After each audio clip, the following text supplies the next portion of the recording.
we have a great opportunity. Of course, human life is a great opportunity, and every morning we have a great opportunity to connect with Krishna through his holy names. It's a process that's called nirnitam. It's authorized and recommended by the greatest teachers through history, throughout history. And the greatest benefit comes from those who are fully dedicated to the mantra. And this is the emphasis of the practice of devotional service, is become closer to the name of Krishna, and you're coming closer all the time to Krishna. So in every culture of the world, there's this sense of the importance of marriage. Generally, in each culture, there's a ceremony that's demonstrative. Everyone comes together in the village or the city and recognizes that, yeah, you're getting married now. And then there's a proclamation at most weddings that this is in sickness or in health, good times or in bad times. Am I correct about that? Those are the ideas that you're coming together and you're going to become one, basically, and you're going to work together no matter what else happens. Yes? So, my mridanga teacher once told me, you have to marry your mantras. Because in mridanga, there are mantras like tereketa, the simplest of mantras that you learn in playing the mridanga. So he said, you have to marry your mantra. And if you marry your mantra, he said, then all other abilities will arise from that. So Chaitanya Mahaprabhu also recommended in so many ways that we marry ourselves to the Mahamantra. That is, make a firm commitment that this, no matter what I'm feeling like or what the situation is externally, that I'm with the mantra all the time. So think about marrying your mantra. And of course, initiation is kind of like a marriage ceremony. You're making the proclamation, no matter what, from now on I'm going to do this. But in our hearts, we can make that commitment. And when we do, we marry the mantra, then in all circumstances of life, we can continue to take shelter of the chanting of the holy names. What do you think? Yes? Yes? Need a verbal yes, just like in the exit row on the airplane, that you're able to help in the case of an unlikely case of an emergency. Yes, Hare Krishna. Let's chant, taking shelter of the holy name and marrying ourselves to the mantra. Hare Krishna. Just checking in, see if you have any reflections on the idea of marrying your mantra. Thank you, Maharaj. That was a very powerful point to meditate upon, marrying the mantra. In this connection, I was reminded of Guru Mukha Pada Padma Vakya Chitete Koriya Aikya, making our consciousness one with the words of the Guru. So, this oneness, it's something really worth meditating upon. Yes, Prabhupada mentions how whatever success he had in spreading the Krishna consciousness movement came from being one-minded with the order of his guru. And of course, the primary order is to chant Hare Krishna. And when we're in alignment with that, then everything else emanates. Everything else becomes possible. Maharaj, that mood of marriage is like in the last verse of Sikshashtakam is epitomized like Ashlishya va padradam pinashtu mam adarsanan marmahatam karotu va yatha tatha va vidadhatu lampatu mat prananathas tusa eva napara. Like when he says, Chaitanya Mahaprabhu says that how, like whether you care for me, whether you don't care for me, but I am surrendered to, I have given up everything to you. So I was just remembering that verse of Sikshashtakam. Very good. That's the mood. No marriage stuff? Okay. Hare Krishna, Guru Maharaj, please accept my humble obeisances. When you said about marriage, I was thinking that it's all about service when we marry each other, that we just serving each other all the time. And similarly, chanting is, if we can take chanting as a service to Krishna, it's the 2 hours that we give him exclusively and just think of him and meditate on him. It's like a marriage without any distractions. If we can just be focused on Krishna, then that's a nice service to give him. Sure. And you can also do it 24 hours a day. That sense of dedication. The idea, one of the ideas of marriage is protection, because there's so many so-called opportunities in the world. Everyone wants to talk to a certain person and say, hey, how about me? But when you're married, then there's a single-mindedness. It's like, there is nobody else. There's only one person.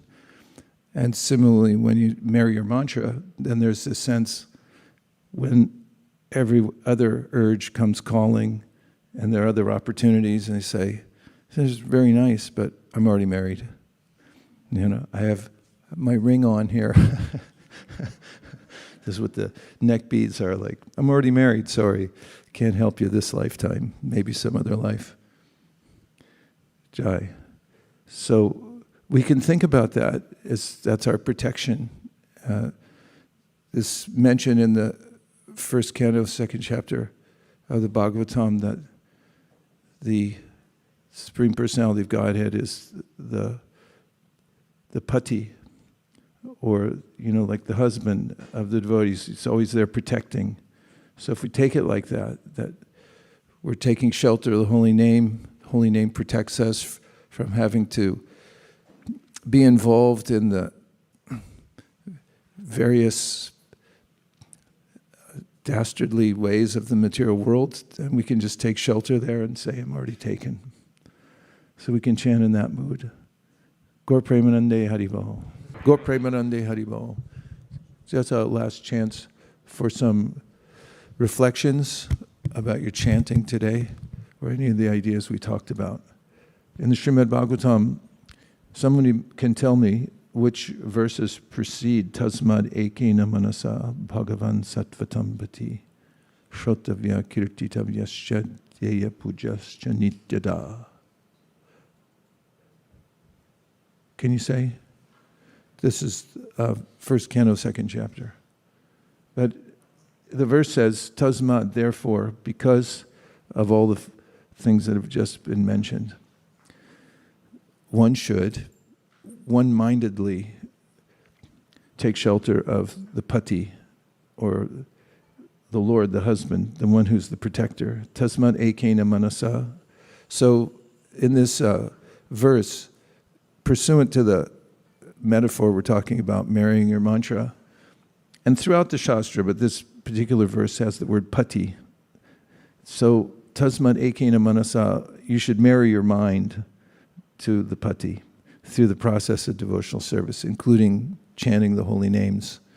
So this is the recommendation. What are the verse? Yat anudyasina yukta. What is the verse that comes before tasmad ekena manasa? All Veda bases don't work today. What? What is it? What is the verse? Yat anudyasina yukta karma granti nibandhana, which means that it's a metaphor of devotional service like carrying a sword. Therefore, with sword in hand, you should take up this practice like a warrior and cut down the various anomalies that arise because of material life, and then dedicate your mind completely to Krishna. And the best way, Chaitanya Mahaprabhu said, is through chanting, is to marry your mind to the mantra. Okay, realizations. We have just a few minutes. Tim. Hare Krishna. Please Hare accept Krishna. my humble obeisances. Yeah, unfortunately for me, I've been a part of a lot of mundane marriages, like in the material world. There's also various other small ceremonies that go along with a material world marriage. You need to have a bachelor party. You need to have a honeymoon. and you need to have a get-together with all of your friends and talk about how your life is over. But that's not how it works when you marry your mantra. When you marry your mantra, it's always in the honeymoon stage. How romantic is that? It takes you, you're able to transcend the whole material universe with just a few words. So it's always very, very romantic. And also, in that way, I think it was the Sri Isha Upanishad in one of the purports. It's always spicy in that sense because we can organize our lives, our work and material lives, like as if we have a secret paramour, and that secret paramour, the secret lover, is the mantra, you know. So that's all I had to say. Haribo. Haribo. Okay, couple more. We have time for like 2 more. Yes. So, Maharaj, I was thinking that, since if I consider myself married to the mantra, others who are also married to the mantra, they seem like my family, so devotees, and when I'm traveling and by myself and I don't see devotees, like it worries me, and I look for, anybody with neck beads, and I've seen similarly other people also do, and it's happened like twice or thrice that, suddenly somebody is saying Hare Krishna just by looking at us, a bead bag or so it's just, by marrying the mantra, you have a Especially when you come from Vrindavan, you've been there for a while, and everybody says Hare Krishna or Radhe Shyam, and then you get into Delhi and it starts going down. But once you get in the airport, the workers in there, especially, they'll go, hey, Radhe Shyam. And you feel like, okay, still connection. Yeah. Nice. You had something more? Okay. Hansapriya.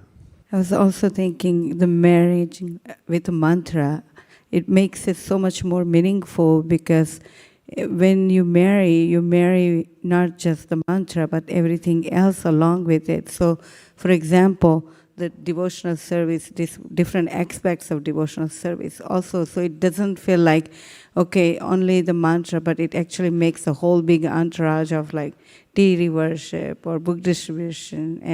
And it just it makes much more meaningful because we understand the meaning of the marriage with the mantra, and mantra can be relished by devotional service also. So I just thought that how it's not just the marrying mantra, but it also gives the whole, everything else, a holistic support system. 52 cousins. Yeah.